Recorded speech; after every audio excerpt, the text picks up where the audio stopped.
told you so many times there was nothing you could do to help me. And yet you still refuse to listen to me. Because I refuse to let you die. Can you not see that you're important to me, Rod? Oh my, what a scandal. You shut the fuck up.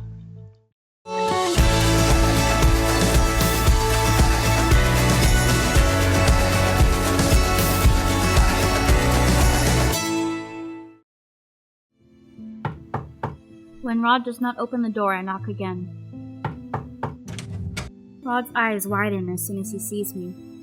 His face flushes a dark crimson. I'm here to return Sebi. Rod nods before slowly taking Sebi from my hands. Thank you. Be careful not to drop me again next time. And there's a hint of a smile on Rod's face as he taps Sebi's face. Sorry. He looks so much more at ease when he smiles. Rod faces me again with an apologetic expression. I feel like we should apologize as well. Apologize for? I don't know. Kissing! Oh. That would mean rejecting him. No! Then don't apologize. Oh, I'm an idiot. I didn't even think about that. I didn't even think, oh no! Oh no! I'm becoming a bad person. Anyway, you don't have to apologize, Rod. No, you don't have to apologize, baby boo. I know that you did not intend to do that in the first place. The truth is, I actually... He trails off, and then averts his eyes slowly to the floor. Suffice it to say, I'm not supposed to feel this way about you. Say it! What exactly are you feeling? Rod, remember that! Rod flushes deep red before turning away. Don't ask me such an embarrassing question. The hovering silence becomes more pronounced as we both stop talking. You said you wanted to talk to me about something you discussed with Lady Parfait. Yes. I meant to tell you that Delora will be here tomorrow to investigate. Now that we know Sir Alcaster is not the witch, we have to start our investigations over. Actually, about that, I know who the witch is. You do? It's Sir Mithros. He's the real witch. Sir Mithros? It's when Sir Alcaster was throwing around accusations last night. They were true. Sir Mithros is also already aware that Delora has been investigating the palace. We need to warn her. Then I will send Lady Parfait a quick message. We need to keep up our guard around him too. Especially you. I'm sure he already knows that you're the crown princess. I nod in response. For now, we should wait for Delora to show up tomorrow. But it's getting late. You should go and get some rest. The moment he says the words, I realize he's correct. My eyelids are heavy. You're right. I think I shall take my leave. I'm about to leave when Rod suddenly grabs my hand. Turn to face him. Elion. This is the first time I've heard him say my name so warmly. I just want to... I can almost hear my heartbeat ringing in my ears as I stare at him with anticipation. Rod says nothing else. Rod eventually releases my hand with a shake of his head. It's nothing. Not help but feel dejected. Good night, Elion. Good night, Rod. Moments after Rod closes the door, I hear a familiar voice whispering in my ear. No! Oh. He didn't leave, he just turned invisible. That's bad. Ah, I see. I jump back in surprise and stare at him with wide eyes. Sir Mithras is leaning casually against one of the pedestals. So that is where the prince disappears to every now and then. I had no reason to care before, but now I see it. My guess is correct. He is also in league with the Lucis bearer.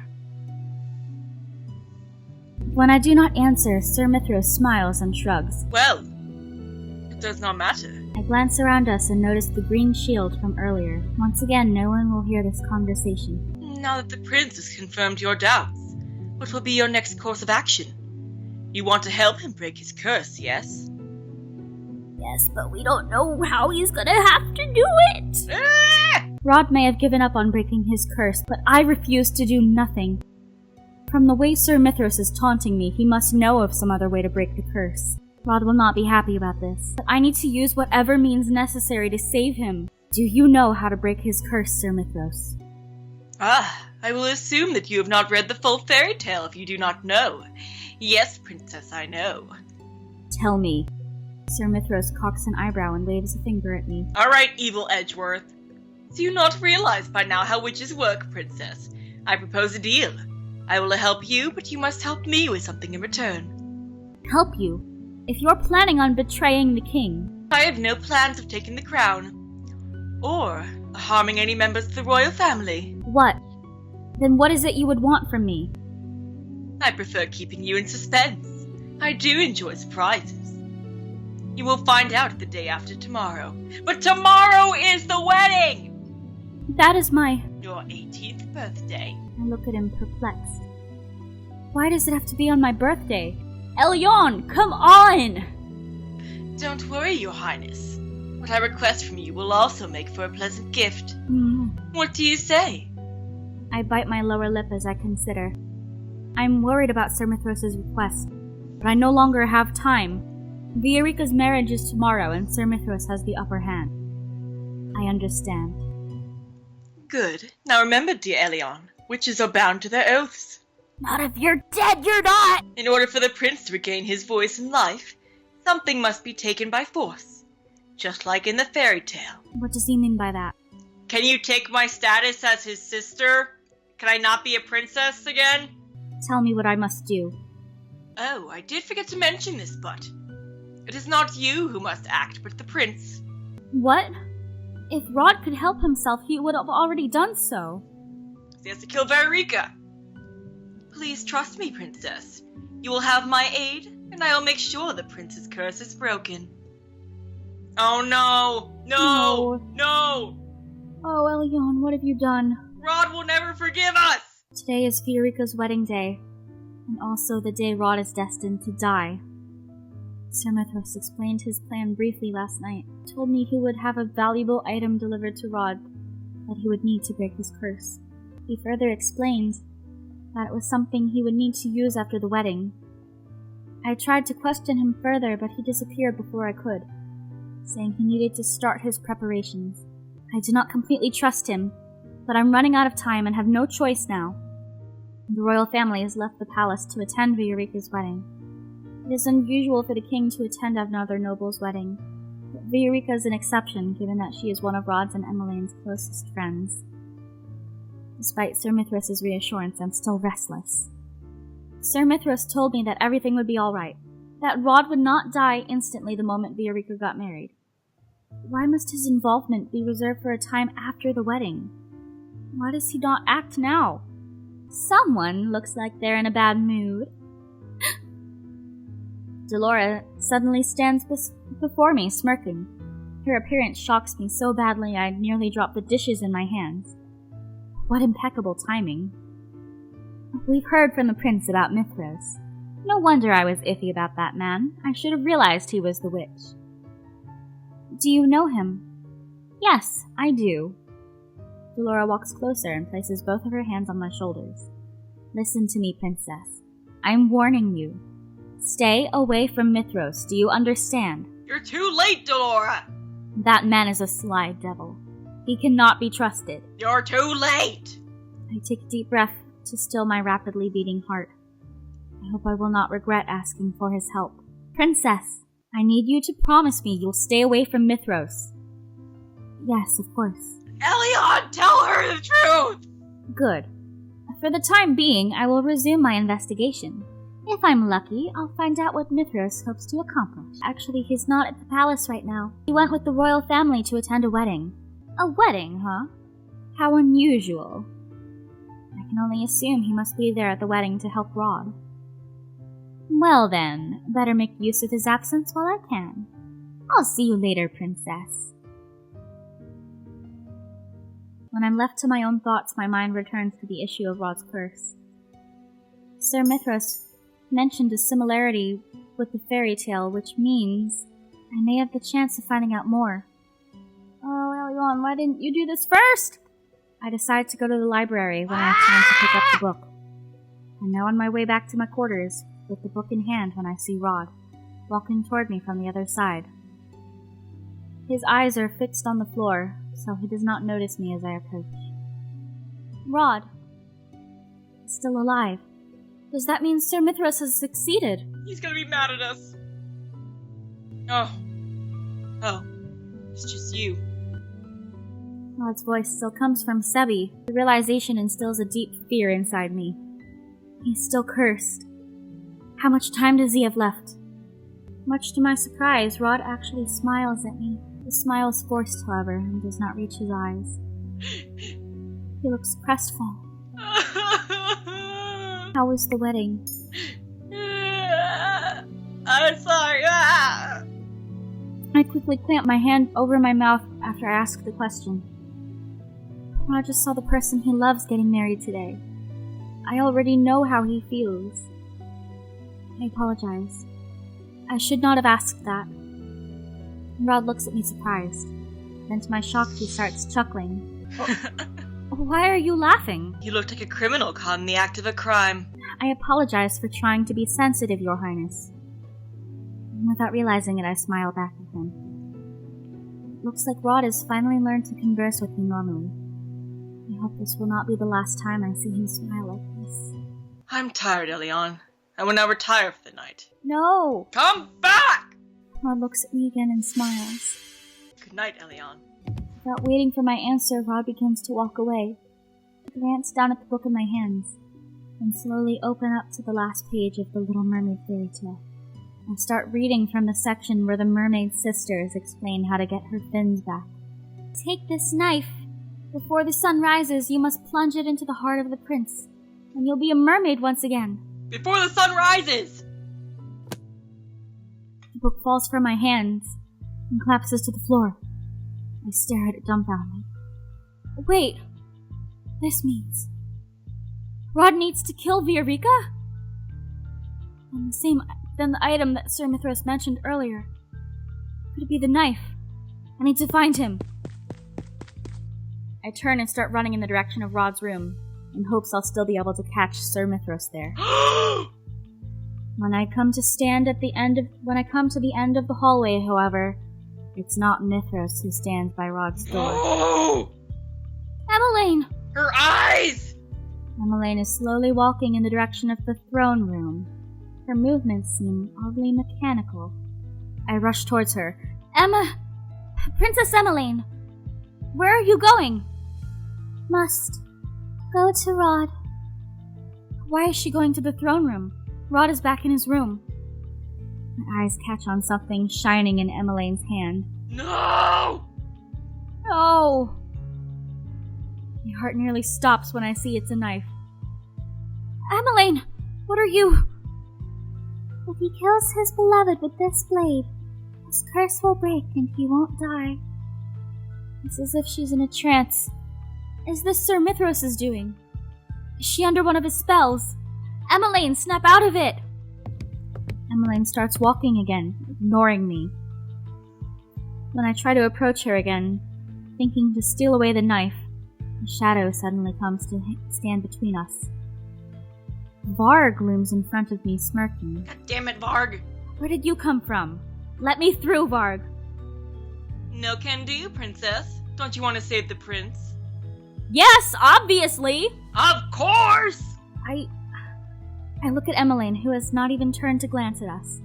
I glare at Varg, who is still standing in my way, grinning. Step aside, Varg! Ah, feisty. You are a far more interesting princess than your stepsister. I try to sidestep, but Varg follows my motions. I try again and again, but he just thwarts my progress. He holds his hands up in the air, eyebrows raised. Tell me, what would you do if I let you go? Would you stop him from killing the girl? Rod would never kill her. He'd never do anything to harm the person he loves. He refused to do it, and he has no reason to do it now. Varg is silent for a few moments as he considers. Interesting. He steps aside and bows. Go ahead then. You are letting me go? I would like to see this play end as it may, without any strings attached. Oh boy. No! We're We're at chapter 10. The mermaid's Oh, no. voice. Oh no. I stop in my tracks when I see Sir Mithras standing just in front of the main door in the throne room. He looks at me expectantly as I approach. Sir Mithras. Good evening, Your Highness. Such a lovely night tonight, isn't it? Only half an hour left before you turn 18. Do not forget our deal, Princess. Come midnight, I'll be requesting your aid in exchange for helping the prince break his curse. I clench my hands into tight fists. Helping the prince break his curse! Rod killing someone is not what I wanted! Sir Mithras puts a finger to his lips. You wouldn't want to attract the attention of the knights, would you? There would be quite a bit of explaining to do then. I glare at him, then take a deep breath and lower my voice. You did not tell me that breaking Rod's curse meant killing someone. But I am only honoring my end of the deal. Perhaps you should have done your research before agreeing. The grin on his lips never wavers, but I can see the amusement in his eyes. I relied entirely on the story Emmeline told me, and that was my biggest mistake. I should have read the full fairy tale. But now it seems you finally know the full story of the Princess Fairy Tale, To break his curse, Prince Rod must kill his beloved with the knife his sisters brought him, just like in the fairy tale. Sir Mithras continues to smile at me. I realize he's speaking slowly like one might speak to a child. So condescending. No, wait. I start to realize that Sir Mithras is purposefully drawing out this conversation to stall me. Oh, bastard. I need to go. Mithras does not stop me when I slide past him to open the doors to the throne room. The first thing I see when I enter the throne room is Rod. He's standing in the middle of the area with Emmeline in his arms. Is she alright? Rod gently places Emmeline on the throne. He leans down to look more closely at her sleeping face, and then reaches down to take the object in her hand before he faces me. I can see the metallic glimmer in his hand, and know he's holding the knife that Emmeline brought with her. No! Where did she even get this knife? He pauses to stare at it, and then turns suddenly, his eyes widening at some sight in another part of the room. Oh I god. follow his gaze to the corner of the room where Viorica floats in midair. Her eyes are closed and her hands clasped as if she's just sleeping. Viorica! But how?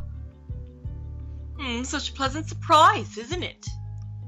Sir Mithras walks into the room with his hands clasped behind his back. You! Good evening, Your Highness. Is this your doing? Sir Mithras just smiles at him pleasantly. Rod only glares back at him. Guards! Sir Mithras clicks his tongue and chuckles. Oh, my apologies, Your Highness, but no one will be able to hear you no matter how loud you shout. Not even your witch friend will hear anything through my magic. He knows Dolores here. I glance around the room and notice that Sir Mithras has created his silent green barrier. This is the same magic he used yesterday. Now, let us get back to matter at hand. You are running out of time, Prince Rod. It would be a shame to see you perish here after the princess went through the trouble of asking me to save your life. No! No! Oh, No! Elion, what is he talking about? The princess didn't want you to die. She asked me to help break your curse. Sir Mithras spreads his arms, gesturing toward both Emmeline and Viorica. And so I have been kind enough to set the stage and gather its actors what I hope to be a wonderful finale. I can't help but wonder how this fairy tale will end. Why would you do this, Elion? I did not know it meant killing Viorica, I swear. That's why I came here to stop you. I told you so many times there was nothing you could do to help me, and yet you still refuse to listen to me. Because I refuse to let you die. Can you not see that you're important to me, Rod? Oh my, what a scandal. You shut the fuck up.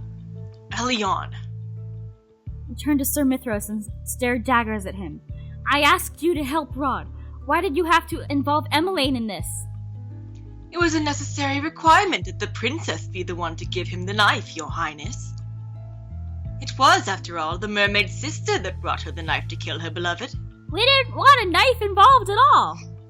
So that's how she knew about all of this.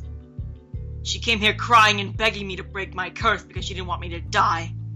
I almost wanted to do it. But I could never kill someone. That is why I always refuse to break my curse, even if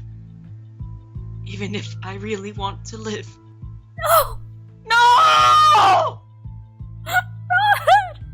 No! Perhaps I miscalculated. Ah well, this can be remedied. Oh no. No. Ooh, no. Sir Mithros waves his hand. His fingers begin to glow subtly with magic. What are you? Ugh! Rod! A faint green glow surrounds Rod as he doubles over. What are you doing to him? What I should have done to begin with. The witch who cursed him said he must do this of his own accord. But seeing as he refuses, I am going to have to bend the rules slightly. He's gonna make her kill him. Oh my god. No! No! Rod stands abruptly and begins walking towards Viorica. The knife in his hands glistens beneath the patches of scattered moonlight in the room. Princess, he's going to kill Viorica! Stop this, Sir Mithros! Where's Delora when we need her? I run toward Rod and wrap my arms around his waist in an attempt to stop him. But whether through magic or his own strength, he continues onward. I end up being dragged behind him. Rod! Snap out of it! Rod! I must kill her. His gaze is so glassy and his words so mechanical. It sounds nothing like himself. No! Mithros, stop this! I'm ending our deal! My apologies, your highness. But I cannot even dispel my magic once it has been casted. It will only fade of its own volition, once what needs to be done has transpired. That, or perhaps in the most unlikely circumstances, the prince will simply shake the spell himself. Though Mithros' words are apologetic, his expression is anything but. In fact, he looks amused by it all. Who dis? Delora! Delora? Not so fast. A crimson ball of light rushes towards Mithros. He waves his hand through the air and is barely able to conjure a shield to protect himself from Delora's magic. Delora! It wasn't exactly easy to find you all, especially with the silencing spell. Such a nuisance. That's not important. Help me stop Rod. Frost slowly appears beneath Rod's feet. It spreads up his legs, freezing him in place. I sigh with relief as I collapse onto the floor. My arms are sore with the effort of trying to hold Rod back. Mithros clicks his tongue as he faces Delora. I don't believe you were invited to this play, traitor. Light gathers around Mithros' hand. Moments later, he releases the energy toward her. Delora in turn conjures a barrier, successfully protecting herself from Mithros' magic. I always did fancy myself a party crasher.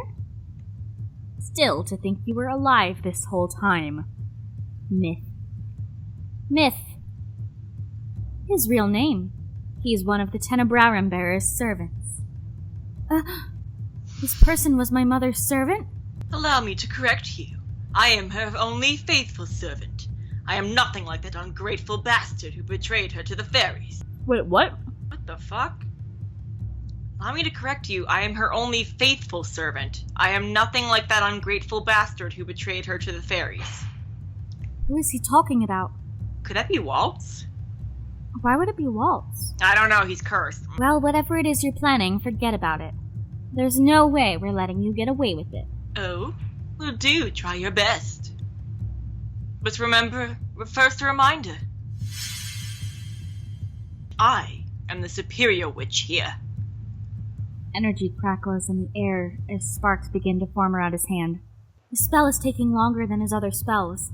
I notice Delora's worry moments before she's able to cast a shield on herself. This is not good. Mithros releases the bolts of lightning in Delora's direction. Oh god! Ah! impact causes both the shield and the ground to shudder. Delora! The smoke clears and miraculously Delora stands unharmed. No sooner has a sigh escaped my lips that another frightening sound echoes across the room. There's a loud crack, and I realize it's coming from Delora's shield. Everything after that happens in a blur. Delora's still trying to hold the shield up while Mithras casts another spell at it. It shatters, and magic seeps through and hits her directly. No! Delora! Really now? Have you forgotten the most important lesson in defense magic? Always conjure another shield after being hit by a powerful spell. Or, oh, I do apologize. Perhaps I did not give you enough time to cast another shield. How thoughtless of me. No! Delora lays on the floor unmoving. Delora! I'm about to rush to her side when Mithras moves to stand in front of me with a malicious grin on his face. It'll do you no good to be in denial, Princess. How could you? How could you hurt another witch? It is not a crime to destroy a traitor. He looks back at Delora with clear disdain. Then he sets his eyes back on me and raises his eyebrows. It is foolish of you to try to stop this. You wanted this, and I will not allow you to renege on our deal. The prince will break his curse, and you will help me. Help you? Yes, I went to great pains to make sure Alcaster kept you safe just so you could repay me. You said you made a deal with Alcaster to borrow the knight's assistance. And what would I need the knight's assistance for, dear princess? I never needed the knights. I just needed Alcaster to keep you safe. I would have gotten rid of him myself if I wasn't sure the king would eventually find me. So this whole time you were only trying to keep me safe? To use me? Use is such a simple, ugly word. Remember, I just want you to help me. We're getting Harry Pottered. Princess! I turn around and realize that Delora's spell on Rod is faded, and that he's now only a few feet away from Viorica. Rod!